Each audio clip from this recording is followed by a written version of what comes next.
Hello, this is OldCrowBalthazor, and welcome to Balthazar Strategic Arcana.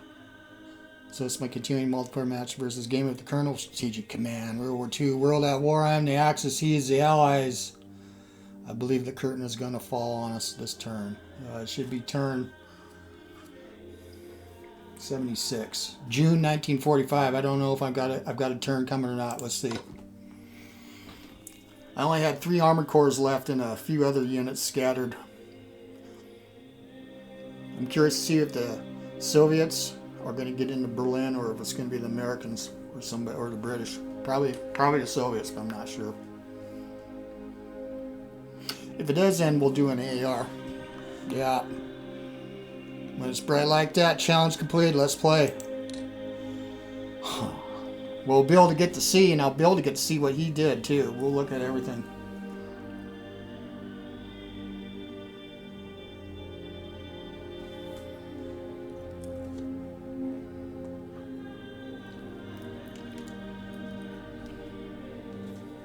It's been a hell of a match. I made a lot of mistakes, some right off from the beginning. So this was no way like my first match with him. And we already talking about a rematch, but I'll be allies.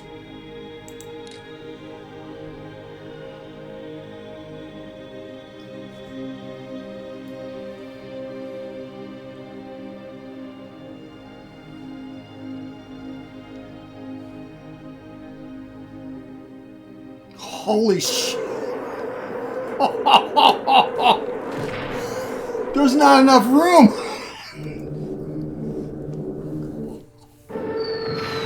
Oh my god, Fog of War's turned off. See?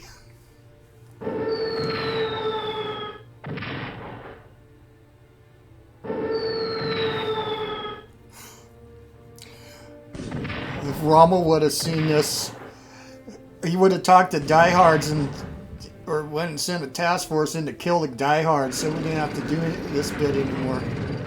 He doesn't even need to attack us, but he's going to. That's the diehards. Rommel's and Potsdam.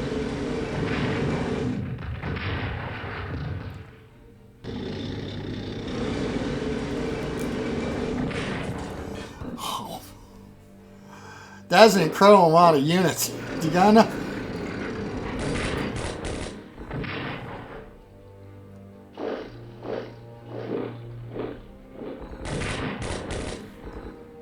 Probably more. Well, it's impressive, but I almost wish the Fog of War was on. You just see him coming in waves. He did get Berlin, so that's Rommel. Yeah, I'm figuring he got captured by the British. That's probably the best. That was probably the best for Rommel. They admired him. He kept atrocities in him in North Africa, and he had a plot against Hitler. So he helped us get rid of Hitler. It was just the military in control of him. But they still decided they wanted to fight. Look what you get.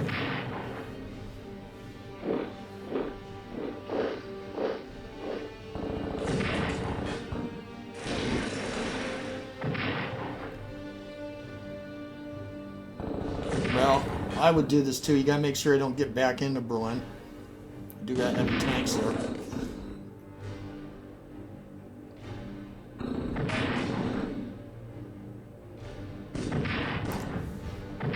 Wow.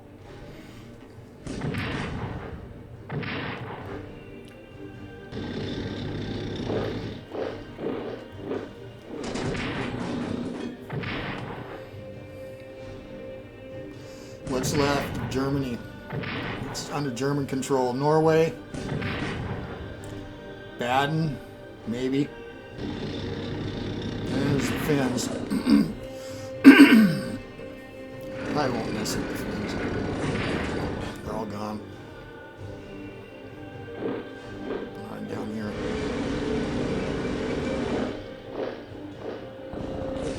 Stolen Belfort, but that's going to be returned to the French. But technically, it's part of the Reich. We annexed it. We can take France down. Right.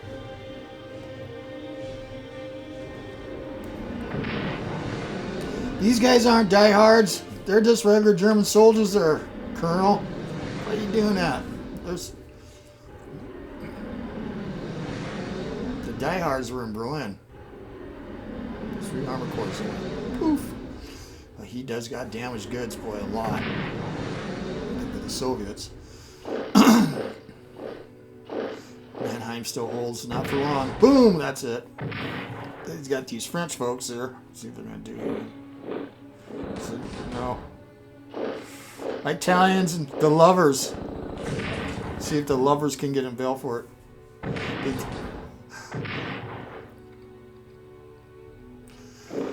Yeah.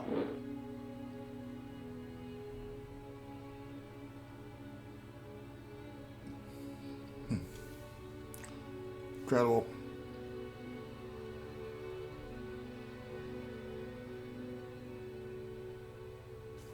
Wow. Well, that was a good ending. The Allied decisive victory. We'll go look. Great game. I'm not looking forward to the side switch. I suck as the Axis. Oh, I can't return. Well, we were communicated. Okay, let's go look.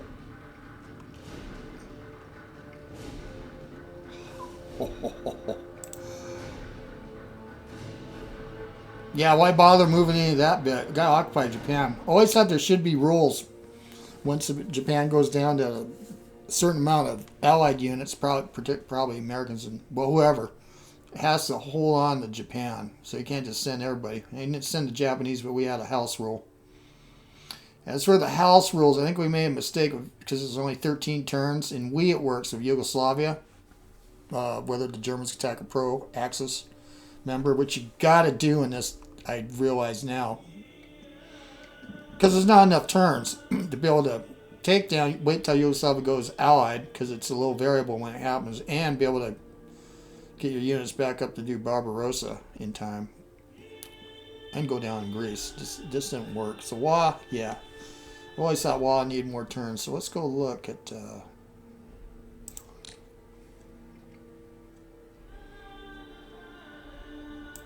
let's look at this.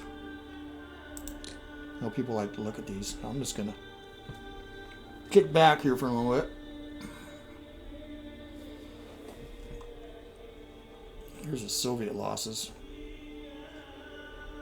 Now this is a little skewed. I started losing a lot at the end, but yeah, I killed 31 of their armies. 7 of their shock armies. Wow. Americans didn't take too many losses.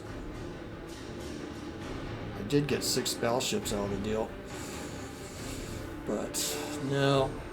So in our first match, yeah, we went to 1947 to the very last turn in May. And he finally pushed me out. It would have been a stalemate, but he pushed me out of Paris. It was epic. So instead of a tactical German victory, or a stalemate, I mean, he got a minor Allied victory.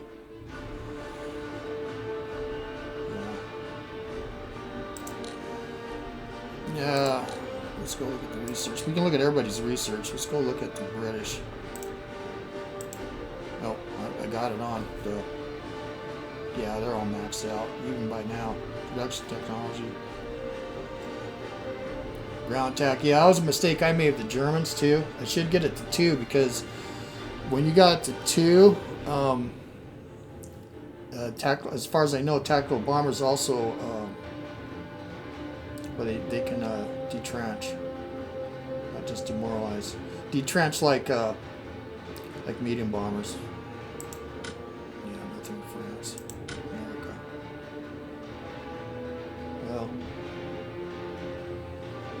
Just gotten there.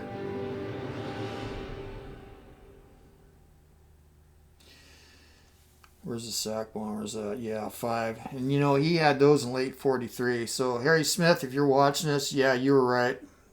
That was a little over the top. I could see it maybe in 45, but in late 43, jet bombers. No, I don't know. Here's the Soviets. Yeah, he was retarded with he isn't retarded. I mean, it was anti-tank weapons. He's behind because he was doing this. But look at what he had here. Yeah. That was max, which is always good. Yeah, he had so much money he got to throw extra chits in, so it's a little skewed, China.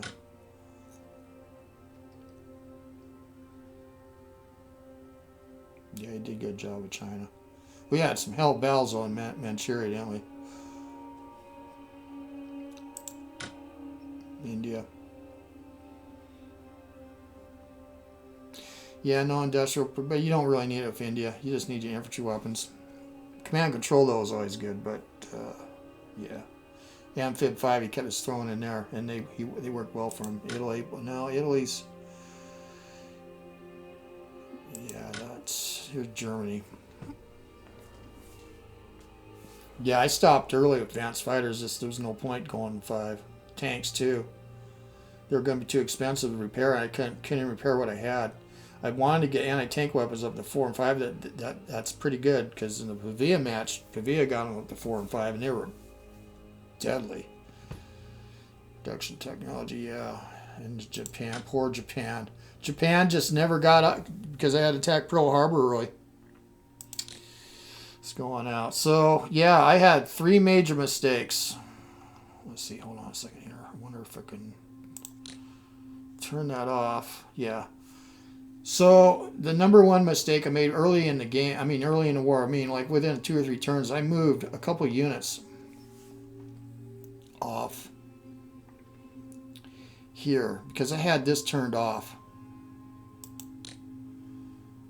It's not going to show now. But anyway, I didn't realize this. It was in front of my face, and I played this game for a year. And I saw another Let's Plays because it's not the same as the Partisans. It's a Soviet mobilization. I pulled some units up before I got some on. It increased Russian mobilization. The second thing I did early in the game, I still don't know why I did this. It was like jumping jack flash. I have no idea why I jumped to try to take Manchester. I just had this feeling if I took it, I would kill his route. But I should have known he was going to bring a guy into Manchester to fool a colonel with that move. That's something you do on noobs. I did it though, and that increased the American and the Soviet mobilization. That was bad. That was real bad. There's a whole bunch of series of things I did, made mistakes. And then, a classic one that China, because of the newest patch I haven't played since, there's more triggers that stop people from rolling Japanese players from rolling China so quick. And I got too close to Kui Chao here. When it did, it was only a couple months before the Pearl Harbor. I wanted to do it in December. Increased the American mobilization, so in October they're going to be at 100%. They're at 99 or something, so I had to jump. And I wasn't completely ready to get into DI. Once I couldn't get into DI, I was doomed. And then, on top of that, wasn't really doomed because I was able to storm Burma and Malaya, take it all. I was watching his American fleet, and I know that the colonel was worried because in the first match, I killed 4 carriers in 1 turn over here at Battle of Admin Sea. So I figured that he was going to be very cautious.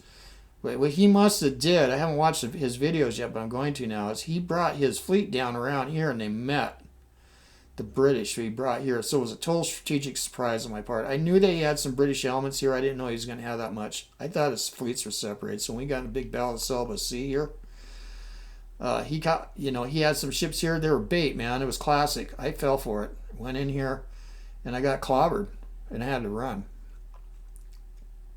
But anyway, it has been very enjoyable. I'll have to say, I do like the end games, and so some people hopefully going to get annoyed. I kept talking about people that quit, but I've been burned before, and wanted to be able to be in the colonel's shoes, let's say, and have to be forced to storm Berlin, have to be forced to take Osaka, be forced, I fought rear guard actions here in Manchuria under General Yamashita and actually started pushing the Soviets back while everything out, the house of cards was falling down. We just kept fighting. That's the spirit, man.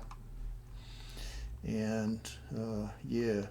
So another thing is the colonel and I, a couple of commenters want us to do, I mentioned we might do something on Discord with the colonel jointly.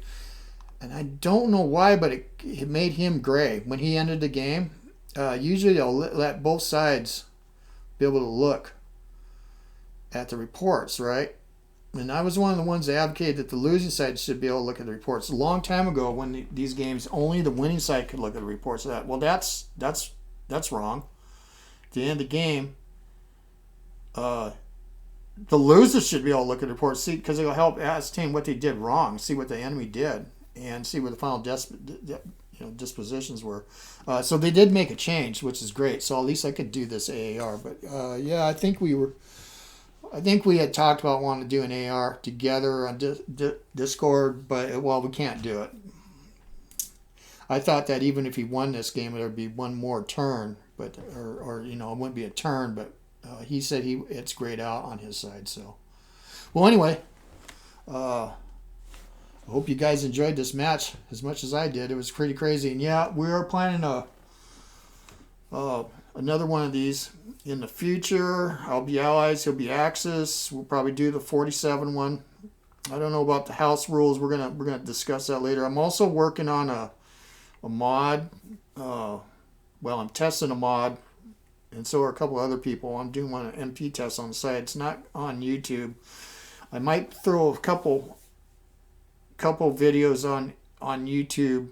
And by the time this airs, I think it's going to be October 10th. It might already be up. I don't know. It's called the Total Realism Project. It's for war in Europe, and he's got a world map that he's working on in alpha stage right now. So I'm testing the Wii one, and it's epic because the whole map encompasses at this, not at WA scale, Wii scale, all of Europe, Africa, part of South America, and the East Coast. Something like this. He's got a whole world map. This guy, his name is Lothos. Anyway, people are looking at it and testing his mod. The Colonel and I may, in the future, if everything works out, we may test the world mod. And I have to tell you, it'll be a commitment of almost a year. And it'll be kind of like some of the old school monster games I used to play with friends of mine in the past, where we'd spend 2 or 3 years. We'd put up some of these monster games, and we'd play a couple turns on the weekend. Then we put it all away, mark where everything was, and set it up like 6 months later. Be like a 3-day weekend, a lot of drinking and partying and gaming on and then anyway, we'd do these monster games. Sometimes we could bang out a lot of turns and get pretty far. But after a year or two, now with the internet or with computer games, it's easy because it keeps everything. Because part of the problem with the monster games was setting up everything could take half a day or longer. And then putting it all away, which usually was, since it was at my house, my rec room, it was me. It might take 2 days to put it all away, and I had to log everything. Anyway, the reason I mentioned this because Lothos' TRP, or Total Realism Project, and he calls it World. It's a huge map, and he's got simultaneous turns, so it's double the turns. So there could be between 26 and 30 turns. I don't know if it's every 2 weeks because there is some seasonal variation, but there's a lot of turns. And if me and the Colonel did a match like that, well, just to give you an example, playing the war in Europe, TRP, it was 20 turns before we even got into May 1940, and it was the phony war, and there was not a lot going on. But if we do the world, there'll be a lot going on with the Japanese and the Chinese. So I don't know. So it's kind of So that's a project I've been working on. And then I have other matches planned with other folks, which I will see what happens. Anyway, hope you guys enjoyed that series. And if you like this kind of stuff, well, if you pound on the like button, it really helps my channel a lot to grow. It gives me incentive to do more. Anyway, with that, it's OldCrowBalthazor, and we are gone. See you on the virtual battlefields.